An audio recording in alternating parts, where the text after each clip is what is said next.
Moving average set ചെയ്യുന്ന രൂപമാണ് ഇവിടെ പ്രതിപാദിക്കുന്നത്. ക്രിപ്റ്റോ മാർക്കറ്റിൽ അല്ലെങ്കിൽ ഫോറക്സ് മാർക്കറ്റിൽ ഒരു കോയിൻ്റെ അല്ലെങ്കിൽ ഒരു സ്റ്റോക്കിൻ്റെ മൂവ്മെൻറ്റുകളെ എളുപ്പത്തിൽ മനസ്സിലാക്കാൻ സാധിക്കുന്ന ഒന്നാണ് മൂവിംഗ് ആവറേജ്. മാർക്കറ്റിൻ്റെ ട്രെൻഡ് മനസ്സിലാക്കാൻ വേണ്ടിയാണ് നാം ഇത് സെറ്റ് ചെയ്യുന്നത്. ബിനാൻസിലെ രൂപമനുസരിച്ചാണ് ഞാനിത് സെറ്റ് ചെയ്ത് കാണിക്കുന്നത്. മറ്റുള്ള എക്സ്ചേഞ്ചുകളിൽ ചെറിയ വ്യത്യാസങ്ങൾ ഉണ്ടാവാം. മൂവിംഗ് ആവറേജ് എന്ന് പറയുമ്പോൾ ഓരോ ദിവസവും നാം നമ്മുടെ കോയിനിൻ്റെ വില ഏത് രീതിയിൽ സഞ്ചരിക്കുന്നുവോ അതിനെ കാൽക്കുലേഷൻ ചെയ്ത് ആവറേജ് കാണുന്ന ഒരു രീതിയാണ് മൂവിംഗ് ആവറേജ്. സാധാരണയായി ട്രെൻഡ് മനസ്സിലാക്കാൻ വേണ്ടി 7 ദിവസത്തെ മൂവിംഗ് ആവറേജ് നോക്കും. അതുപോലെ 14 ദിവസത്തെ, 50 ദിവസത്തെ, 100 ദിവസത്തെ, 200 ദിവസത്തെ, ഇങ്ങനെയാണ് മൂവിംഗ് ആവറേജ് വെച്ച് നാം കാൽക്കുലേഷൻ ചെയ്യുന്നത്. 100 ദിവസത്തെ മൂവിംഗ് ആവറേജാണ് സെറ്റ് ചെയ്യുന്നതെങ്കിൽ കഴിഞ്ഞ 100 ദിവസങ്ങളിൽ ഒരു കോയിൻ്റെ വില ഏത് രീതിയിലൊക്കെ സഞ്ചരിച്ചോ, അതായത് അപ്പ് ഓർ ഡൗൺ, അതിൻ്റെ ശരാശരി കാൽക്കുലേഷൻ അതൊരു രേഖയായി, ഒരു ലൈനായി നമുക്ക് കാണാം. വളരെ എളുപ്പത്തിൽ ട്രേഡ് ചെയ്യാനും ട്രെൻഡ് മനസ്സിലാക്കാനും വേണ്ടി നാം സാധാരണയായി ഉപയോഗിച്ച് വരുന്ന ഒന്നാണ് മൂവിംഗ് ആവറേജ് 14, മൂവിംഗ് ആവറേജ് 14, അഥവാ 2 ആഴ്ചത്തെ 14 ദിവസത്തെ ഒരു കോയിൻ്റെ വില ഏത് രീതിയിൽ സഞ്ചരിച്ചു എന്ന് എളുപ്പത്തിൽ മനസ്സിലാക്കാൻ പറ്റുന്ന ഒന്നാണിത്. അപ്പം നാം 14 ദിവസത്തെ മൂവിംഗ് ആവറേജ് സെറ്റ് ചെയ്ത് 1 അവർ ചാർട്ടിൽ നാം ചെക്ക് ചെയ്യുമ്പോൾ അതിൻ്റെ മുകളിലാണ് ഇപ്പോഴത്തെ പ്രൈസ് സഞ്ചരിച്ചു കൊണ്ടിരിക്കുന്നതെങ്കിൽ ട്രെൻഡ് അപ്പ് ആണെന്ന് മനസ്സിലാക്കാം. മൂവിംഗ് ആവറേജ് 14ൻ്റെ താഴെയാണ് കോയിൻ്റെ ഇപ്പോഴത്തെ വില എന്നുണ്ടെങ്കിൽ ട്രെൻഡ് ഡൗൺ ആണെന്ന് മനസ്സിലാക്കാം. അത് സെറ്റ് ചെയ്യുന്ന രൂപം ബിനാൻസിലെ സെറ്റിംഗ് അനുസരിച്ച് നാം ഫ്യൂച്ചർ ഭാഗത്ത് ചെന്ന് അതിൻ്റെ മുകളിൽ കാണുന്ന 2 ലൈൻ ഉള്ള സ്ഥലം അവിടെ പ്രസ് ചെയ്താൽ ഈ രീതിയിൽ കാണാം. അതിൻ്റെ ഏകദേശം വലത് ഭാഗത്തായി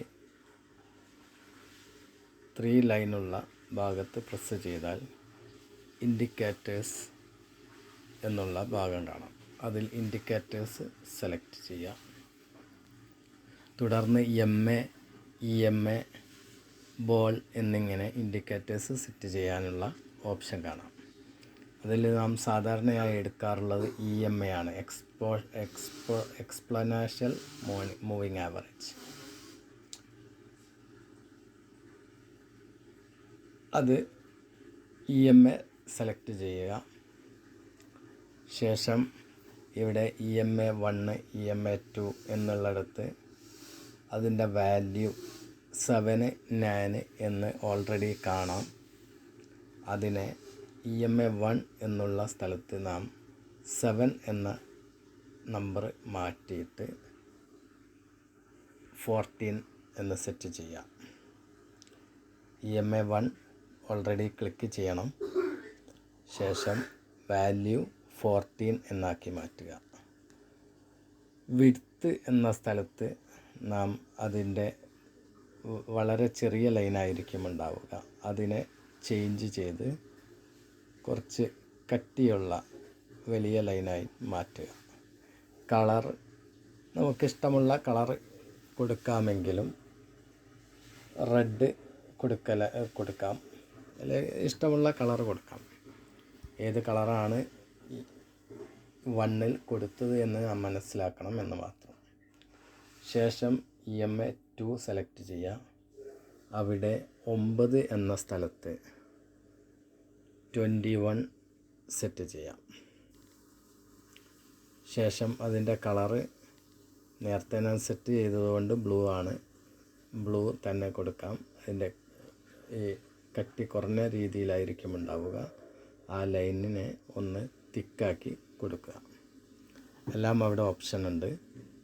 ശേഷം കളറ് നമുക്ക് ചേഞ്ച് ചെയ്യണമെങ്കിൽ ചേഞ്ച് ചെയ്യാം.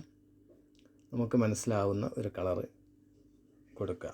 ഞാൻ റെഡ്, ബ്ലൂ, ഗ്രീൻ, യെല്ലോ എന്നിങ്ങനെയാണ് കൊടുത്തിട്ടുള്ളത്. മൂന്നാമത്തെ EMA ക്ലിക്ക് ചെയ്യുക. അതിന് വാല്യൂ 1 ഓൾറെഡി ഉണ്ടാവും. അതിനെ 100 എന്ന് സെറ്റ് ചെയ്യാം. നേരത്തെ പറഞ്ഞ പോലെ തന്നെ നമുക്ക് ലൈൻ കട്ടി കൂട്ടാം. മനസ്സിലാകാൻ വേണ്ടിയാണ്. കളറും ചേഞ്ച് ചെയ്യാം. EMA 4 കൂടി നാം സെറ്റ് ചെയ്യേണ്ടതുണ്ട്. 200 എന്ന പോയിൻ്റ് നമുക്ക് കൊടുക്കാം, വാല്യൂ കൊടുക്കാം. അതിന് യെല്ലോ ആണ് ഇവിടെ കൊടുത്തിട്ടുള്ളത്. യെല്ലോ അല്ലെങ്കിൽ യെല്ലോ ആക്കി മാറ്റുന്നത് ഏതെങ്കിലും നമുക്ക് അറിവിൽ നമുക്ക് ഓർമ്മയിൽ നിൽക്കുന്ന ഒരു കളറ് മുകളിലത്തെ കളറിൽ നിന്ന് ഡിഫറെൻ്റ് ആയിട്ട് കൊടുക്കാം. കൺഫേം കൊടുക്കാം. ഇപ്പോൾ നമ്മൾ EMA 1 14 ആണ് സെറ്റ് ചെയ്തത്. EMA 2 21 ആണ് സെറ്റ് ചെയ്തത്. EMA 3 100 ആണ്. EMA 4 200 ആണ്. ഇതിൽ 14 എന്ന ലൈനാണ് നാം കാര്യമായി ശ്രദ്ധിക്കേണ്ടത്. ഇവിടെ കൺഫേം കൊടുക്കുക. നേരെ നാം ബാക്കടിച്ച് നമ്മുടെ ഫ്യൂച്ചർ ട്രേഡിൻ്റെ ഭാഗത്ത് വന്നാൽ അവിടെ കുറേ ലൈനുകൾ വന്നതായിട്ട് കാണാം. അതിൽ നാം എപ്പോഴും ശ്രദ്ധിക്കേണ്ടത് 1 അവർ ചാർട്ടാണ് ചെക്ക് ചെയ്യാൻ ശ്രദ്ധിക്കേണ്ടത്. 1 അവർ ചാർട്ടിൽ EMA 1 14 ആണ് നമ്മൾ കൊടുത്തിട്ടുള്ളത്. 14 റെഡ് ലൈനാണ്. ഈ റെഡിൻ്റെ താഴെയാണ് മാർക്കറ്റ് സഞ്ചരിക്കുന്നതെങ്കിൽ ട്രെൻഡ് ഡൗൺ ആണ്. അതിൻ്റെ മുകളിൽ ആണെങ്കിൽ ട്രെൻഡ് അപ്പാണ് എന്ന് മനസ്സിലാക്കാമെന്ന് ഞാൻ നേരത്തെ പറഞ്ഞു. അപ്പോൾ നമ്മൾ കാര്യമായി ശ്രദ്ധിക്കേണ്ടത് 1 അവർ ചാർട്ട് എടുക്കുമ്പോൾ EMA 14 എന്ന ലൈനിൻ്റെ മുകളിൽ ഒരു പുതിയ ക്യാൻഡിൽ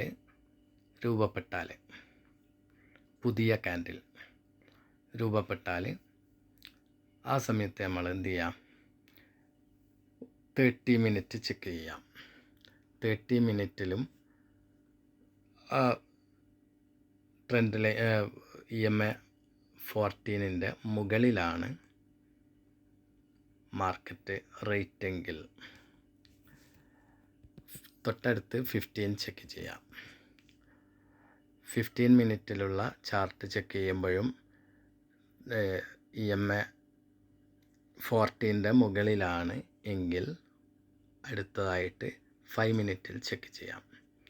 അതിലും മാർക്കറ്റ് റേറ്റ് മുകളിലാണ് ഉള്ളത് എന്ന് ഉറപ്പിച്ചാൽ നമുക്ക് ട്രെൻഡ് അപ്പാണ് എന്ന് ഏകദേശം മനസ്സിലാക്കാം. ഒന്നുകൂടി പിന്നെ നാം ട്രേഡ് എടുക്കാൻ പോകുന്ന സമയത്ത് 1 മിനിറ്റിലുള്ള കാൻഡിൽ ചെക്ക് ചെയ്യാം.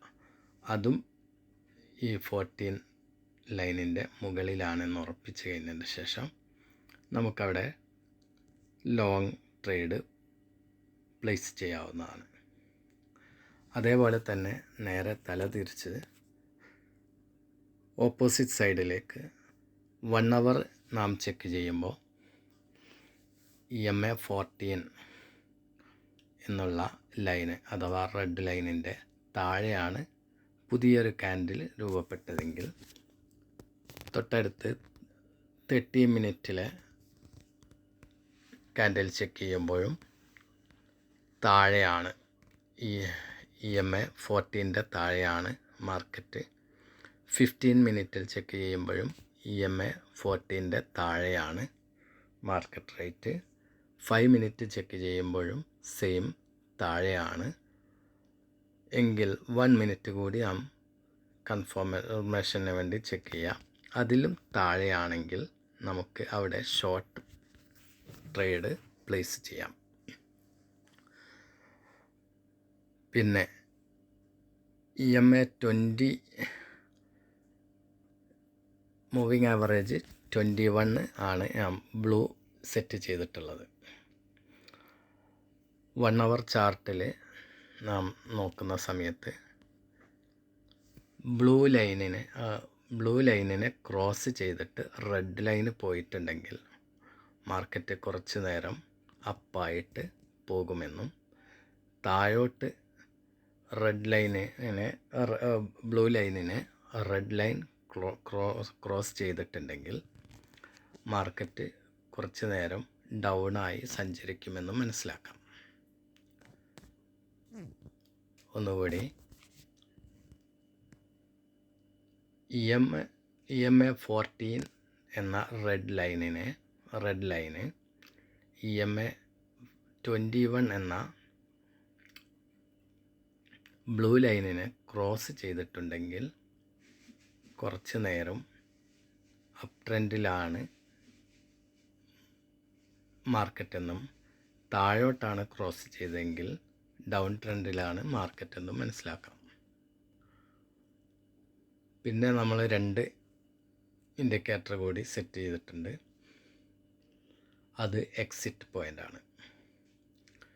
EMA 100 and 200. നമ്മൾ ലോങ് ട്രേഡ്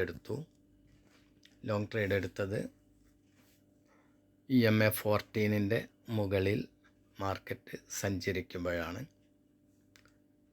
പിന്നെ ആ മാർക്കറ്റ് എവിടം വരെ മുകളിലോട്ട് പോകും എന്നുള്ള അടയാളമാണ് EMA 100.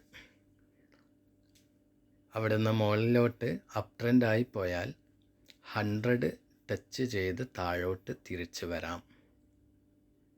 അവിടെ നമുക്ക് വേണമെങ്കിൽ എക്സിറ്റ് ആവാം, അല്ലെങ്കിൽ നാം ട്രേഡ് എടുത്തതിൻ്റെ ഹാഫ് സെല്ല് ചെയ്യാം, അല്ലെങ്കിൽ മുകളിലോട്ട് പോകുമോ എന്ന് വെയിറ്റ് ചെയ്യാം. അതായത് EMA 14ൻ്റെ മുകളിൽ മാർക്കറ്റ് കടന്ന് മുകളിലോട്ട് പോയിക്കൊണ്ടിരിക്കുമ്പോൾ EMA 100 അവിടെയുണ്ടെങ്കിൽ അത് റെസിസ്റ്റൻസായി മാറുകയും അവിടെ ടച്ച് ചെയ്ത് താഴോട്ട് വരാനുള്ള ഒരു ചാൻസ് അവിടെ ഉണ്ട്. അപ്പോൾ അവിടെ നമുക്ക് ഒന്നാമത്തെ ടാർജറ്റായി സെറ്റ് ചെയ്യാം. ഇനി അതും ക്രോസ് ചെയ്ത് EMA 100 ക്രോസ് ചെയ്ത് മുകളിലോട്ട് പോയാൽ അതിൻ്റെ മുകളിലാണ് EMA 200 ഉണ്ടാവുക. EMA 200 വരെ മാർക്കറ്റ് സഞ്ചരിച്ച് തിരിച്ച് വരാം. EMA 200നെ ക്രോസ് ചെയ്ത് മുകളിലോട്ട് പോവുകയും ചെയ്യാം. അപ്പോൾ EMA 200ൻ്റെ അടുത്ത് നമുക്ക് സെക്കൻഡ് ടാർജറ്റായി സെറ്റ് ചെയ്യാം. വേണമെങ്കിൽ ഫുള്ള് ക്ലോസ് ചെയ്യുകയോ അല്ലെങ്കിൽ അല്പം സെല്ല് ചെയ്ത് ബാക്കി വെയിറ്റ് ചെയ്യുകയോ ചെയ്യാം.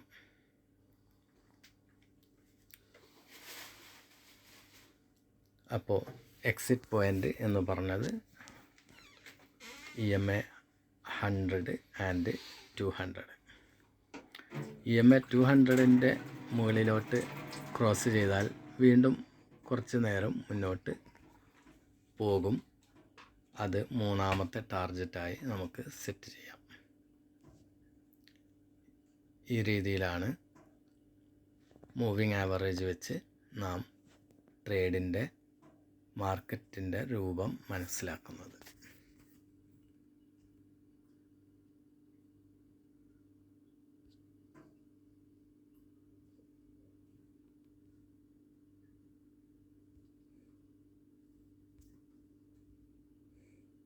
I want to talk to you about something that has